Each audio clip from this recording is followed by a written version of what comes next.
America is about to lose the biggest technology race of this decade, and it's not AI. A battery that goes Delhi to Jaipur and back on one charge in just 10 minutes. 5 companies are fighting to build it. Here's everything you need to know.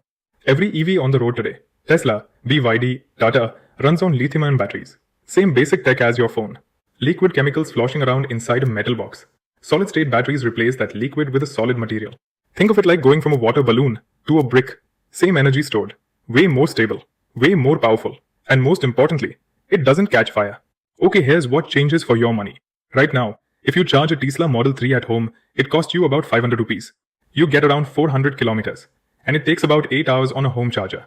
With solid state, first cars will do 1000 to 1200 km on a single charge. You charge 0 to 80% in 10 minutes. The battery lasts 10,000 cycles. That's over 20 years. Your car's body will literally rust before the battery dies.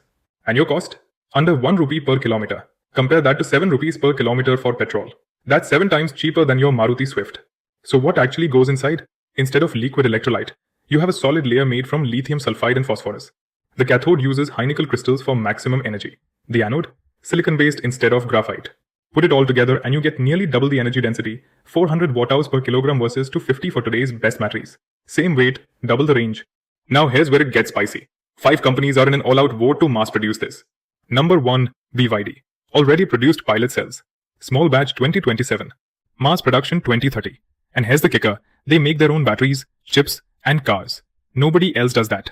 Number 2, CATL. World's biggest battery maker, 39% global share. Claims 500 watt-hours per kg in the lab. Also targeting 2027. Number 3, Toyota. Over 1300 patents. But has delayed 4 times.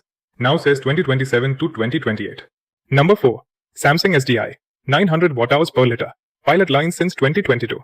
Number 5, QuantumScape. America's only horse. Opened a pilot factory February 2026. But still pre-revenue. But here's the supply chain problem nobody is talking about. Solid-state batteries need 2.5 times more lithium than regular batteries. And the most critical ingredient, battery-grade lithium sulfide, has almost no supply chain. Only 3 to 4 companies on Earth can produce it. Itamitsu Kosan in Japan. Amsera in Arizona. Ganfeng Lithium in China. And guess who controls 60 to 90% of all critical minerals? China. This is the new oil. And China already owns the wells. So who actually wins? My honest take, BYD has the best shot. Not because of best specs, but because they're the only company controlling batteries, semiconductors, and vehicles under one roof. They announced the Blade battery in 2020, shipped it in a car 4 months later. Nobody moves that fast. But this won't change your life in 2027. First solid-state cars will cost over 1 crore rupees. Affordable EVs with this tech, 2030 at the earliest. The real short-term winners, lithium miners, sulfide producers, raw material companies. The battery war has begun. Send this to someone thinking about buying an EV.